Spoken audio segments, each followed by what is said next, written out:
എന്റെ വാപ്പ മരണപ്പെട്ടു പോയി. ഉമ്മ പാവാണ്. മരണപ്പെട്ടു പോയ വാപ്പാക്ക് വേണ്ടി പ്രാർത്ഥിക്കണം എന്നൊക്കെ പറഞ്ഞ് സൽമാൻ ആ സദസ്സില് പൊട്ടിക്കരഞ്ഞപ്പോ ഞങ്ങളുടെ മാത്രല്ല ആ കണ്ടു നിന്ന് അവിടെയുള്ള എല്ലാവരുടെയും നെഞ്ചൊന്ന് പറഞ്ഞിട്ടുണ്ടാവും.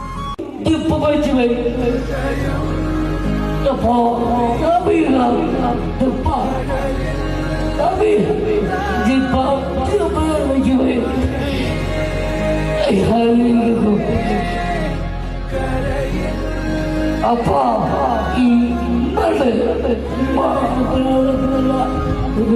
ma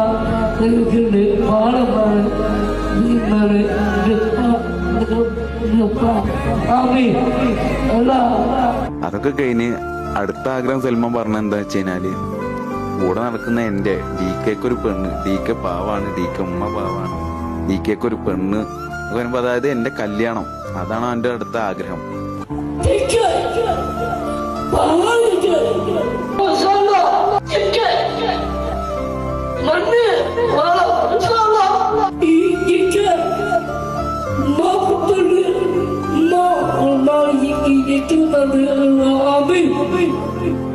അമിതമായി നമ്മുടെ മനസ്സിൽ സന്തോഷം വന്നു കഴിഞ്ഞാല് സങ്കടവും വരും. അത് ദുഃഖം കൊണ്ടോ വിഷമം കൊണ്ടോ ഒന്നുമല്ല, സന്തോഷം കൊണ്ടുള്ള ഒരു സങ്കടം. ആ ഒരു ഫീലായിരുന്നു എനിക്കപ്പോ. അതെന്റെ കല്യാണം എന്ന് പറഞ്ഞ് കേട്ടതുകൊണ്ടല്ല കേട്ടോ. ആഗ്രഹങ്ങൾ പറയാൻ അവസരം ലഭിച്ചു കഴിഞ്ഞാല് 90% ആൾക്കാരും സെൽഫായി ചിന്തിച്ചിട്ട് എനിക്ക് അങ്ങനെ ആവണം, ഇങ്ങനെ ആവണം, അത് വേണം, ഇത് വേണം എന്ന് പറയുന്ന ഈ കാലഘട്ടത്തില് അത്രയും മഹത്തായൊരു വേദിയിൽ വെച്ച് സൽമാന്റെ പ്രധാനപ്പെട്ട ആഗ്രഹം കണ്ണിന്ന് കണ്ണുനീര് വീഴ്ത്തി പറഞ്ഞത് എന്റെ കല്യാണമാണെന്നുണ്ടെങ്കിൽ ഞാൻ അവിടെ നോക്കിക്കാണുന്ന ആ പോയിന്റ് എന്റെ കല്യാണോ പെണ്ണ് കിട്ടലോ കെട്ടലോ അതൊന്നുമല്ല. അവന്റെ മനസ്സിൽ എന്റെ കാര്യങ്ങളിലുള്ള ആ കരുതലും എന്നോട് കാണിക്കുന്ന ആ സ്നേഹവും അവന്റെ മനസ്സിൽ എനിക്ക് തരുന്ന ആ ഒരു സ്ഥാനവുമാണ് ഞാൻ അവിടെ നോക്കിക്കണ്ടത്.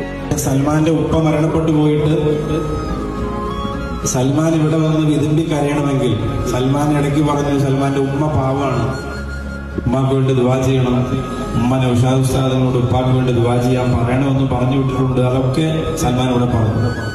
പിന്നെ അതിന്റെ കൂട്ടത്തിൽ സൽമാന്റെ കൂടെ വന്നവനെ കുറിച്ചാണ് കൂടുതലും പറഞ്ഞത്. അപ്പോ അവന്റെ കല്യാണം നടക്കണം, DK അല്ലേ, കൈവക്കണ കല്യാണം നടക്കണ്ടേ.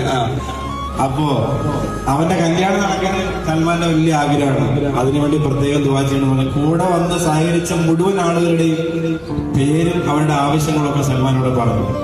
അതാണ് സൽമാനെ സ്നേഹിച്ചാൽ സൽമാൻ തിരിച്ച് സ്നേഹിക്കുന്നത്. അവിടെ നിഷ്കളങ്കമായ സ്നേഹമാണ്.